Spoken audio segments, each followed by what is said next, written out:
Hello everybody and welcome back to this Let's Play of 𝒁𝒂𝓂𝓚. In the last episode, Tsubaki showed her delinquent side and saved a poor maid calf waitress for getting molested by a horrible man. However, she's kind of a bit more delinquenty than we were expecting. And they get questioned by the police. Also ends up finding out that she's been kicked from her apartment. So where else is she gonna live? But we're in her supervisor's house and all those shenanigans that happen. Especially as the supervisor, us, are a little bit creepy. So it was good to, it was some good reading right there. And I've just noticed that like a Power Rangers ride. That's so funny. Anyway, alright, I think we're mostly done here. I'll be able to breathe a small sigh of relief knowing that we finished before dark. At the same time, I suddenly noticed that Tsubaki is nowhere to be seen despite the two of us cleaning up together just a second ago. As I wait around thinking that she might have gone to the bathroom, I hear a familiar song fill the air. Oh, is she singing? I realise what I'm hearing. It's Tsubakie's voice almost immediately. Turning my gaze towards the direction of the singing, I see Tsubaki sitting on one of the park benches singing into a mic. That mic. It's one of the mics they used for today's live show. She must have taken it out while she was cleaning up. But the details doesn't matter. She's as good as, no, she's better than I thought. With this level of raw talent, why doesn't she want to become an idol? Even compared to the idols I've seen up till now, Tsubaki's voice and stage presence are top class. I wish we could hear her sing. I would like properly hear her sing, or at least a la la or something like that. But I guess you've got to leave it up to your imagination. Thinking this, I'm about to call out to her. The moment she realises that she's being watched, she stops singing and stuffs the mic back into the cardboard box. I guess she really doesn't want to get hounded about her singing. My eyes follow Tsubaki, who wears an embarrassed expression as she carries away the box with the mics. Then I murmur to myself, it doesn't look like she hates singing, at least. Come to think of it, she was singing to herself the first time we met, too. I've been wondering why she doesn't really show any interest in idols even though she's working at an idol agency, but maybe there's a connection here.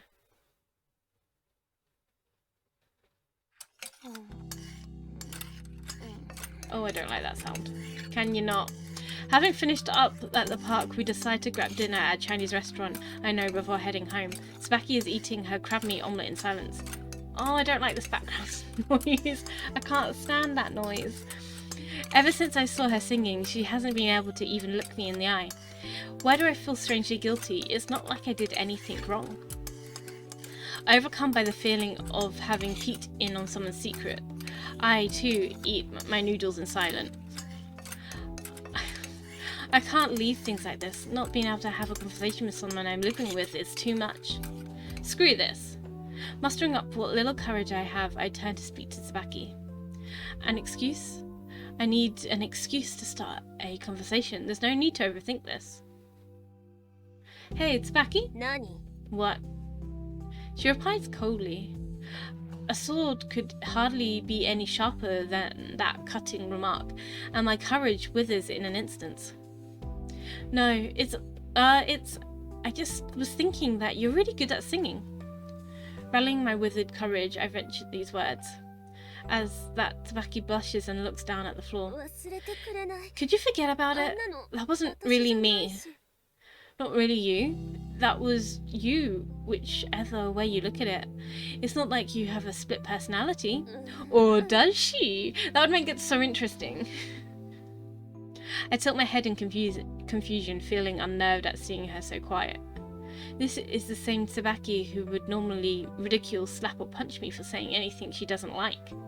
Even so, today she's putting the pressure on me just by staying silent. I've been thinking this since before, but you like singing, don't you? If she didn't, she wouldn't be singing into a mic or singing to herself before at the park. It's a minor thing that's been weighing on me for a while, so having to put this question to Tsubaki, I now wait for her reaction. She neither agrees nor disagrees with my question, but begins speaking in a matter-of-fact tone.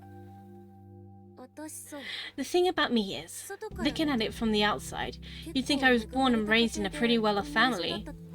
Well, this is all of a sudden. Never mind. Just shut up and listen. I mean, my family has a lot of money, and they have ties to the entertainment industry. I don't know if that's why my parents were always telling me to become an idol and an actress or something. After that, it was like she poured out half her life story to me. Her parents forced her to learn singing, dancing, instruments, everything at all, and to pursue a dream that she didn't even want. She was burned. On top of that, they made her model for a magazine from a young age, so she was busy running around every day. The most shocking thing is probably that this all happened when she was in kindergarten and elementary school. Anyways, I couldn't really go to school like normal with everything I was doing. Even if I went every now and then, my teacher and classmates weren't really seeing me. The ones who came up to talk to me didn't see me, they saw entertainment industry. That's when I stopped being able to trust anyone. Tsubaki? I can't directly relate to her story, but I have heard rumors about that being the kind of environment children fall into after being forced into the entertainment industry at a young age.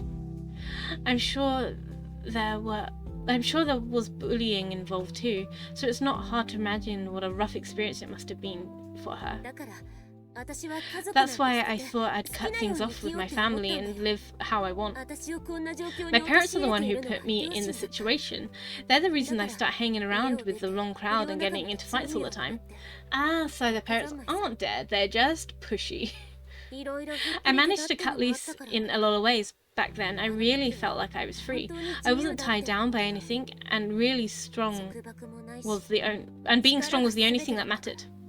However, Tsubaki grumbled to herself that this freedom didn't last for long. As they grew older, the friends she used to get into trouble with moved on with their lives, and that's when Tsubaki's loneliness started to grow day by day. Grandpa was the only person who got me. He was all I had. I began to understand Tsubaki's situation. That must also be why she didn't try moving back in with her parents when she got kicked out of an apartment. Bad blood with her parents, loneliness, the problem she had been dealing with ran a lot deeper than I had first assumed. Tsubaki, as she is now, is the result of all that time spent wandering aimlessly around a clear path, and she's still wandering to this day. That's why I turned to Tsubaki and direct these words to her. Open up a new path takes confidence and courage. I believe you have what it takes to do that. Huh? Also, you won't change anything just by complaining that you don't like the times you're living in. So what do you want me to do? I've got nothing. No dreams, no future, no friends I can't trust. Not even a family. No friends I can trust, not even a family. You're fine because you have dreams, me. I've never had anything but dreams that other people set up for me. Oh, grump. Did I miss a... Did I skip something?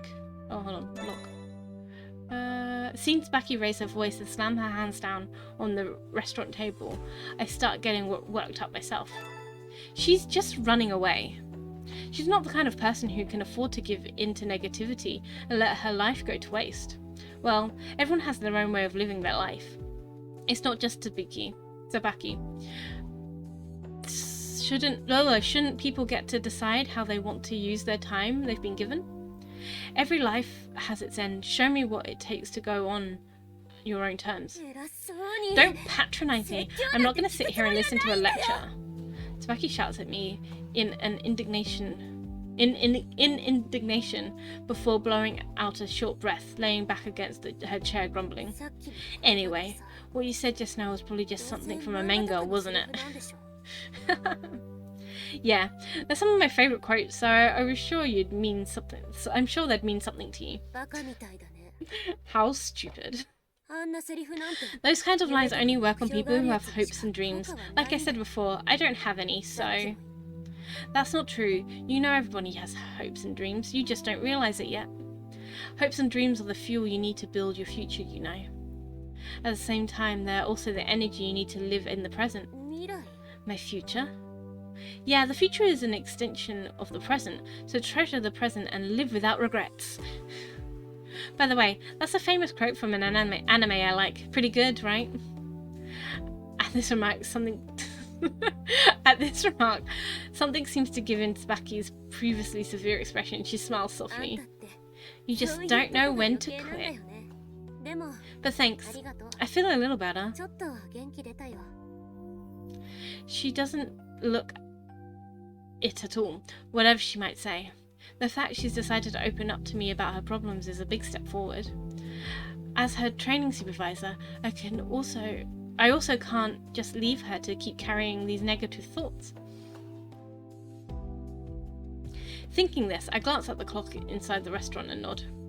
Yeah, I think we'd still make it if we leave now. Hey, Tsubaki, do you have some time right now? Well, I don't really have anything planned.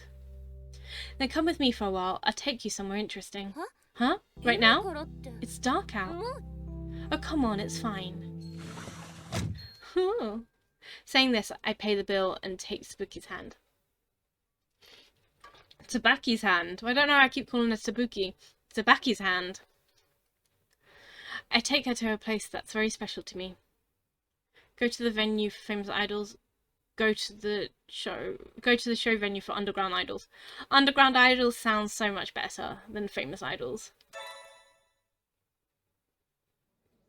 Leading a reluctant Tsubaki by the hand, I bring her to an underground live house that my agency is close with. Today, some underground idols my boss is producing are putting on a small live show. By the way, the ones performing are different from the ones at this afternoon's event in the amusement park. They're just getting started and they don't have a steady fan base, so they're more likely idols in training. Not many people have showed up. There's barely anyone here. I'm used to seeing this, but it looks like Tsubaki's a different story. That's not surprising. Out of all the jobs we've done in the past few days, today's event at the amusement park was the first time she actually helped manage a live show. Today's event at the amusement park could be categorized as a big success, not to mention the idols involved already have a decent following. It was a different level than a live show put on by some rookie underground idols. Only a handful of idols get to sing on big-time stage. Most of the time they live or die at these kind of small live houses. What a waste of time. Why even bother being an idol if no one comes to see you? Oh, that hits hard. You do it for the love. She mutters that she should get out while they can, then turns to me and tells me we're leaving. I don't want to watch this. This is just too sad. This is what happens when you chase pointless dreams like becoming an idol. Oh! Why don't you watch first before deciding if it's pointless? See, the show's starting. Fun! The lights dim and the several idols stop performing on the stage. Do we get to see them? If you were comparing them to a top idols, they'd fall short. The singing, dancing and MC skills are still rough. But seeing them give their all to bring a smile to the few people in the audience, even someone as used to this as I am, can't help feeling moved. Tsubaki murmurs something beside me. It's so hard. I can't quite catch what she's saying, so I shift my gaze from the stage and onto her profile. Tsubaki? She doesn't seem to hear the question, which gets drowned out by the idol's passionate singing. But somehow I am able to make the words out clearly when she repeats them. Why are they trying so hard? She's staring intently at the stage, her fists clenched. I can guess what she must be thinking as she says this. Her thoughts come through so clearly, it's almost painful. But I'm also hesitant to talk to her just now, so I bring my eyes back onto the idols on stage. No, we don't get to see the idols on stage. The show comes to a close and a period of silence descends on the underground venue. Tsubaki sits in the corner in a kind of crouch. The few audience members have all gone home, leaving just the two of us. Sigh. So, this is the real world of underground idols. What do you think? Screw you. What was the point in showing me this? Tsubaki is up in a flash, grabbing me by the collar and giving me a sharp tug. Oh, so aggressive. Calm down, lady. But there's barely any strength behind it. Normally she should have been able to lift me into the air with just one hand. They were smiling the whole time, even though there was barely anyone in the audience. What the hell was that? You're telling me this is what being an idol is about? You gotta be kidding me. Of course not. This is what it means to be an underground idol. There's no such thing as an idol group that makes it to the top straight away. It's only after working hard and piling up performances at small venues for a handful of fans that they get to stand on the big stage for the first time. Before the show, Tsubaki was saying that these idols were pathetic and just wasting their time. But is that really what she thinks? What do you think of those girls? Do you think they were wasting their time? What? How could I ever think that? They were giving it everything up there. Anybody who says that they're wasting their time is going to have me to deal with. Right? I feel the same way. Of course, the end result doesn't always reflect how much time they put in, but there's no way that everything they're doing is just wasted effort. I continue pulling out a famous quote from the idol world. That's why I wanted to take young idols with dreams just like them and put them onto the path to become top idols. That's my dream. I know. Even I feel like I should do something for those girls. Tsubaki looks slightly agitated as she says this. I wonder if it's because her existing prejudice towards idols and her valued judgments about the entertainment industry are starting to crumble. Well, that shouldn't be too surprising either. To Tsubaki, idols were just a dream her parents showed her. She never got to see the reality behind it all. Coming against that reality for the first time, her previous valued judgments must have been more than a little shaken. Those girls were so full of life. I'm not like that at all. Because you don't have dreams? Yeah. I mean, what's the point? What's that? Well, I mean, that's what people are look like when they got dreams. I shake my head at her self-deprecating response. You'll find a dream too. For example, right? Is there anything you want to do right now specifically? She answered my question without missing a beat. I want to do something for our agency's idols. That's the least I can do to make up for calling idols dumb. I nodded understandingly. Then that's it, right? What else is there to worry about? Okay, then why don't we just go for the same dream together? In the meantime, you can find your dream at your own pace. The same dream, huh? That might not be so bad. If there's anything I can do to help, I'll do it.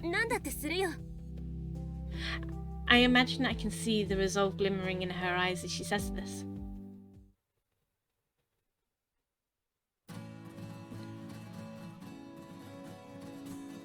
It was the day Tsubaki decided to share my dream of helping lead our agency's underground idols to the top.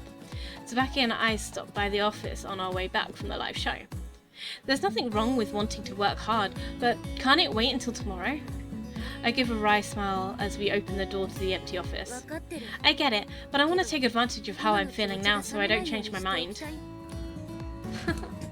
Saying this, Tsubaki heads to the assigned desk and she starts up her computer. Right now, I don't have enough knowledge or experience.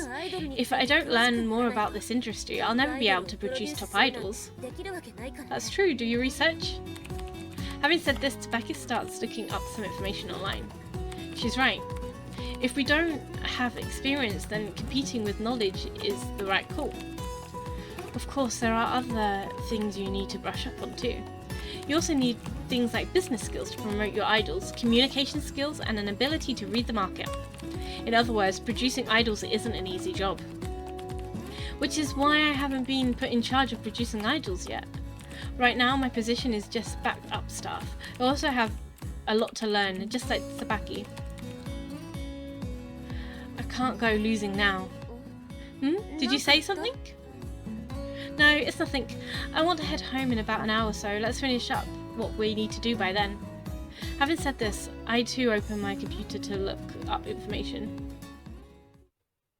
They're like a dream team. It looks like the dance routines of idols starting to get more intense around the year of 2000. Because of that, they started placing more emphasis on striking visuals, not just on the songs themselves. The trend's even more noticeable among overseas idols. Overseas idols and domestic idols aren't really in the same lane though. The whole concept is different. Japanese idols tend to be cute, and overseas idols more the sexy type. You can't even compare them. That might be true, but in the end the idol market is the same, isn't it? So don't we need to analyze it? Well, I mean, I am a fan of the 𝒫𝓁𝓁𝓃𝓉 produce series, so I loved IZ*ONE. So sad about the disbandment. But looking forward to seeing what they come up with next. As this discussion is unfolding, we realise that we've gone way past our promised end time. It's not midnight yet, but it probably will be by the time we get home. Still, I'm surprised. I thought the same thing the day we started here, but you're quick at picking things up and absorbing information. Where'd that come from? You know that flattering me won't get you anywhere, right? It wasn't flattery, I was just saying how I really felt. In such a short time, she's come far enough to hold her own in this kind of discussion with me, and I was already an idol fan before even joining the idol agency. She's expanded her knowledge base to cover everything from the rise of female idols in the 70s to the recent development of the so-called virtual idol genre. Not only that, she's even trying to branch out into learning about changes in musical styles and outfit trends over time, as well as increasing her knowledge of overseas idols. Could it be that Tsubaki's actually super smart? I guess I've always been pretty good at learning things. When I was a student, I scored in the top 100 on the national practice exams. Seriously? That's amazing. Well, I ended up getting kicked out of school for violence and acting out, so it didn't really matter. Well, of course. She has the looks, and she's come from a good family. Her fighting skills are already proof of her strength and athleticism, so add a brilliant intellect and she's basically a superhuman. If she hadn't gotten kicked out from school, she might have gone to a big name university or found some other way to become successful. Obviously, I'm also positive she'd make it big if she were to become an idol. I said we should produce top idols together, but you know, I think you really are meant to be an idol after all. How many times do I gotta tell you? I'm not gonna become an idol. All I'm doing is sharing a dream, and only until I find my own. It's as she says. I'm the one who suggested it, so there's no reason for me not to understand. Still, now we've started, I'm going all out, you know, to give our idols a chance to shine. So anyway, let's keep it up, senpai. She grins as she says that, looking like a little kid making a joke at my expense. So I'm her senpai now, huh? Oh no! Has this chick got creepy again? The sight of her easy smile and the sound of that word gets my heart racing in spite of myself. Okay, senpai. Creep. Yeah. My voice echoes through the office in the middle of the afternoon break. Hey, what are you shouting about? Tsubaki scowls in protest beside me, but I can't help myself. I give a cry as I hand my boss a printout of the email on my computer screen. Look at this, apparently pre-1 is happening. Say what? Did he just reply with a famous quote from a popular occult manga? What a great supervisor. No, this is serious. It's not the time to be joking around. What are we gonna do? Shouldn't we also? Yeah, of course we'll be joining. I'll start picking out which idols are going to be performing, so you and Tsubaki take care of the preparations. Ooh, exciting. Having said this, my supervisor makes a call somewhere and bustles out of the office. I've thought this a lot. but my supervisor only needs a second to judge the pros and cons of the situation before stepping into action. That decision-making ability is something I want to learn. What was that about? Tsubaki shoots this question at me after my supervisor disappears from view. Oops, I forgot about Tsubaki. If I don't explain properly, I might be in for a slap or another blow to the gut. They're holding an event called Princess One. I got the news by email. Princess One? It's that thing, the one where underground idols get together to do a live show and a popularity contest? How exciting. Wow, she's been studying. If she already knows that much, then that makes things easier. Princess One, or Pre-1 for short. People who aren't that interested in idols would probably only know it as a joint event for solo underground idols. But this event holds special significance in the idol industry. Pre-1 isn't just some live popularity contest. It's the first step to becoming a top idol someday. Idols who can stand out at Pre-1 are pretty much guaranteed to make it to the big leagues. In any case, a lot of the recent top idols are the ones who got the most votes at Pre-1 and shot up to stardom. For underground idols, you could say this event is their first step to getting on the stream stage. I get that, but what are you and others getting so worked up about? It might be a special event, but it's still basically just business as usual, right? That's not going to cut it at Pre-1. There's one more thing that makes this event unique. It's the reason we staff are panicked. When do you think the opening day for this event is? Well, I don't know, a few weeks from now? No, it's in 5 days. Huh? What? Tsubaki's eyes go wide. I'm not surprised. After all, normally you'd be able to set aside several weeks or months to plan an event. Even for underground idols, asking them to prepare for an event in just 5 days and go on stage without so much as a heads up is too much. And at the biggest event for underground idols, no less. What are the organisers thinking? It sounds like their idea is to discover top talent who can carry themselves like idols at any time. They probably think that the girls who can't perform well on demand have no chance of becoming top idols. Of course, a lot of agencies, idols and fans are critical of that approach. Seeing as many idols also cancel planned events to participate in Pre-1, it ends up having a big impact on the industry. The reason people keep supporting the event is because it has a history of churning out a lot of top idols. That's ridiculous. Tsubaki shrugs in exasperation, then smiles as though she's ready to take on the challenge. All that aside, it sounds interesting. Let's show everyone that our idols have got what it takes to be at the top. I sense how much Tsubaki has changed at hearing her say our idols. Up to now she's been a diligent worker, but she's never gone above and beyond. She also hasn't been interested in our agency's idols. Not anymore. Now she's working for the sake of supporting our idols. Going together to see the idols live shows was the right call. Give myself a mental pat on the back for that, nod. Yeah, of course, we can't let this chance go to waste. If things go well, you'll also move one step closer to your dream, right? I know, we only have 5 days, but I'll do whatever I can. The last time they held Pre-1, I was running around with my head cut off, getting in people's way. Our idols weren't able to get good results either. I still remember how frustrated they were. I have no intention of feeling helpless like that again. Now that's why you're my senpai! Tsubaki slaps me on the shoulder as she says this. I think being able to give something your all is a talent in itself. Is that a famous quote from that alchemy manga? Did Tsubaki just throw out a line from a super popular manga? She sounds a little embarrassed as she replies to my question. You had a copy at your place, so I just read it without asking. I'm not understanding.